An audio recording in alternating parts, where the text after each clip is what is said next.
You're watching Story Scroll. Real stories, raw emotions, and endings you'll never forget. Let's scroll into today's tale. I overheard my fiancée calling me a trust fund behind my back, so I took everything away. I've been with my fiancée, let's call her L, for over 4 years. On the surface, everything looked perfect. We had a stable relationship, we were engaged for a year, and I thought we genuinely cared about each other. I worked hard for my career, and I'd always try to support her ambitions too. To outsiders, we were the perfect couple, the kind that made people roll their eyes with jealousy. But lately, there had been small things that made me uneasy. Little comments she'd slip in conversations, subtle digs about my background or my financial help. I brushed it off. I thought maybe I was just being paranoid. I wanted to believe in her. Then came the day I overheard her. It was late at night. I was in the next room finishing some work, and she was on a video call with one of her friends. I didn't mean to eavesdrop. Honestly, I was just passing by, but I froze when I heard her words. I mean, he's sweet, but he's basically a trust fund, she said. Like, I love him, but let's be honest. I wouldn't be where I am without him paying for everything. I stopped breathing. At first, I thought I misheard. I stood there, listening, trying to convince myself I was imagining it. But then she went on. Sometimes I just want to scream that I'm dating him for me, but obviously, the money's part of it. I just deal with it. I felt like the room had tilted. My chest tightened. My hands were shaking. For years of what I thought was love, of support, of trust, and she called me a trust fund behind my back. Not just in a playful way, not as a joke. She casually, almost proudly, told her friend that I was basically a walking wallet. I left before she could notice me. I didn't confront her immediately. I didn't yell. I didn't storm out. I sat on the couch, letting the anger and humiliation sink in. The betrayal was sharp, almost physical. I kept replaying her words in my mind. And then I started noticing the other signs, the small manipulations, the way she subtly hinted she deserved nicer things, the little digs at my career or my ambitions. It all clicked. She didn't care about me. She cared about what I could give her. She cared about appearances, about status, about money. I knew I had to act, but this wasn't going to be petty or childish or a simple I'll get back at her scheme. No, this had to be calculated. She had pride. She had a social image she worshipped. She thrived on control, and I knew exactly how to turn that against her. The next day, I set my plan in motion. First, I cut off the financial safety net she'd relied on. I froze joint accounts, canceled any automatic payments, and made sure she realized she couldn't simply depend on me anymore. She texted me a few hours later, asking if something was wrong, but I just stayed quiet. Then came the social part. I didn't blast her on social media or confront her in front of friends. That would have been too obvious. Instead, I casually mentioned to mutual friends about some things she had said in a neutral tone, leaving her words to speak for themselves. By the afternoon, she started hearing murmurs, seeing the subtle changes in the way people looked at her. The best part was watching her try to maintain her composure. She didn't know who had started the rumors, but she could feel the shift.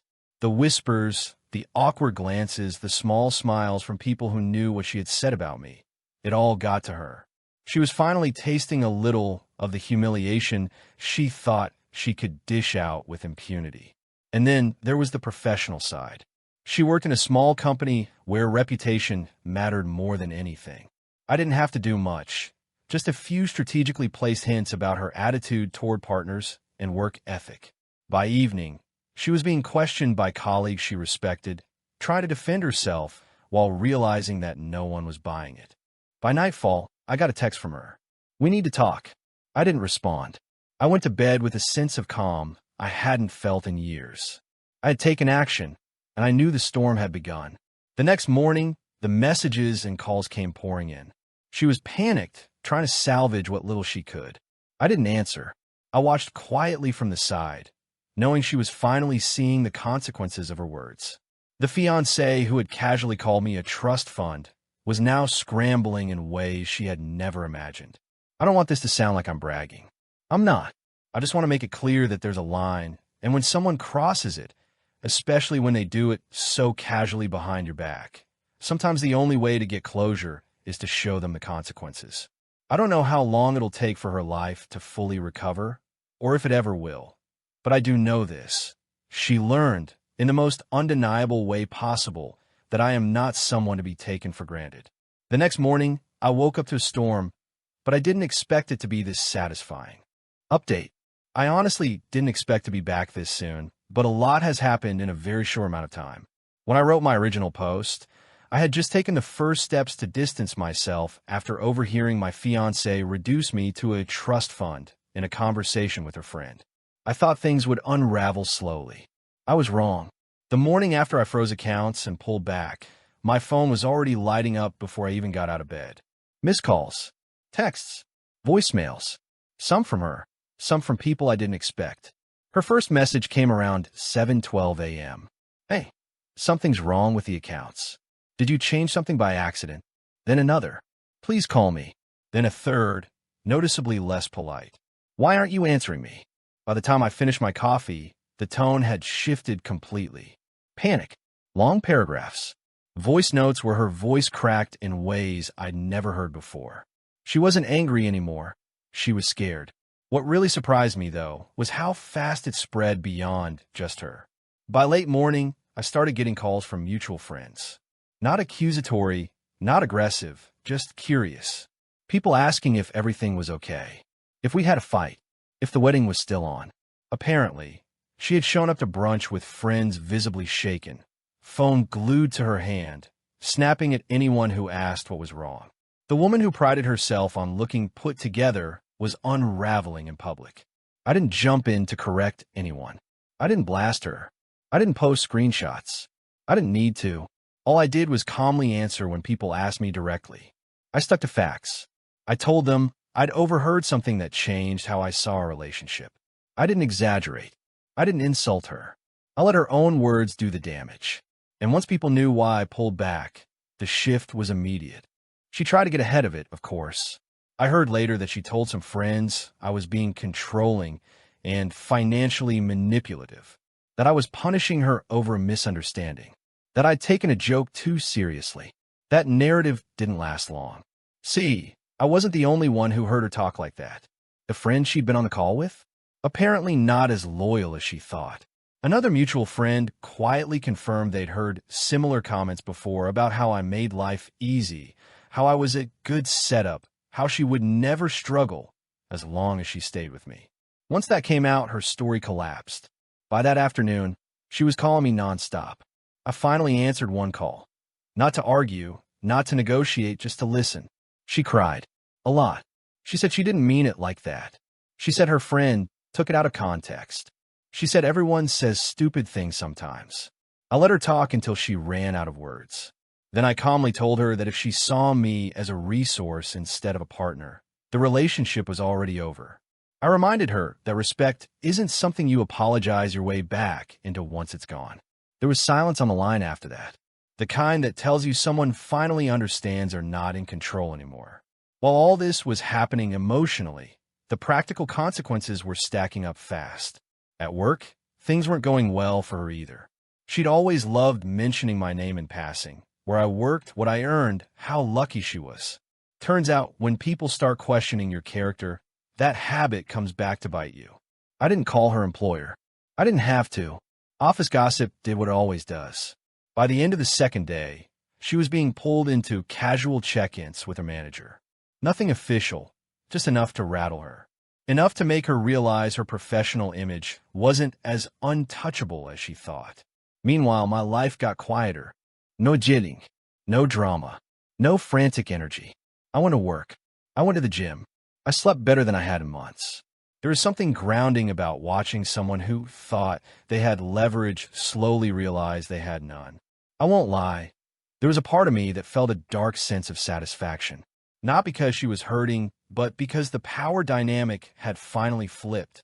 For years, she'd assumed I'd always be there, always provide, always smooth things over. She thought love meant access. She was wrong.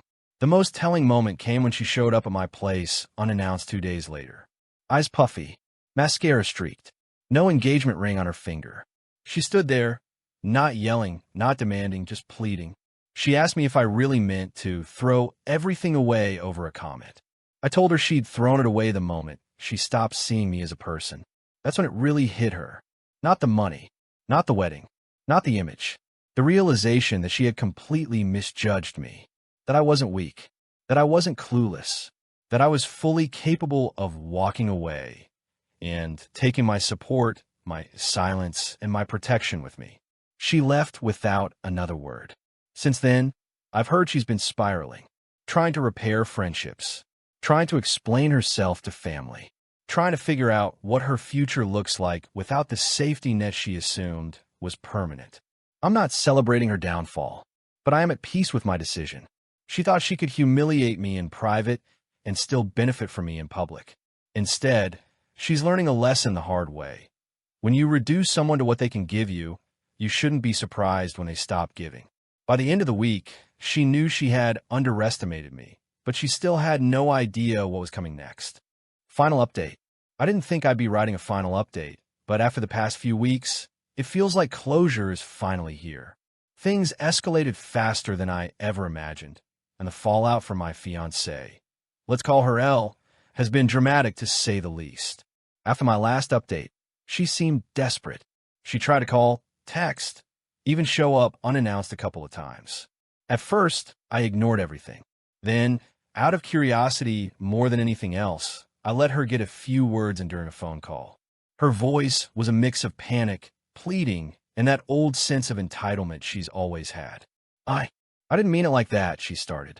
It was just a joke, you know. I'm trying to fix this. I stopped her, calmly.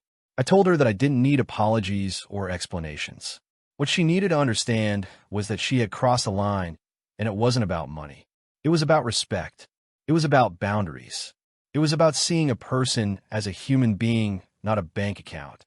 The silence on the other end told me she understood, finally. Maybe not fully, but enough. Enough that she knew she had underestimated me, and that this wasn't something she could just spin or charm her way out of. From there, the dominoes continued to fall. Friends and family she had tried to convince that she was misunderstood or misrepresented began seeing the pattern for themselves. She had burned bridges trying to defend herself, and people were quietly losing patience. Her social image, which she had meticulously curated, started to crumble. Invitations stopped coming. Calls went unanswered. Small things, but cumulative. They were the kind of subtle reminders that people notice when someone's integrity is questionable. Professionally, the consequences became unavoidable. She'd always loved casually dropping my achievements and connections into conversations at work, presenting herself as somehow being elevated by association. After the revelations of what she'd said, coupled with a few strategically timed conversations I had had with mutual contacts, her credibility took a hit. She went from being seen as confident and ambitious to someone who lacked judgment and could be manipulative. She wasn't fired, at least not yet, but colleagues looked at her differently, and she knew it. That quiet shift can be worse than a direct confrontation, and I watched it happen from distance. Meanwhile, my life quietly continued. I didn't make social media posts about her. I didn't brag. I didn't need to. There was a kind of satisfying calm in knowing that my life remained steady while hers started to collapse around her. I focused on work, on friends, on hobbies I had neglected while trying to navigate a relationship that was only ever transactional for her. I slept better than I had in years. I laughed more easily. I felt free. Eventually, she tried again to reach out. A long email, a carefully worded text. She framed it as an apology, but the tone reeked of self-interest. She wanted to explain herself, clarify, and maybe salvage some portion of what she had lost. I read it once, then archived it. I realized she wasn't reaching out because she cared about me or my feelings.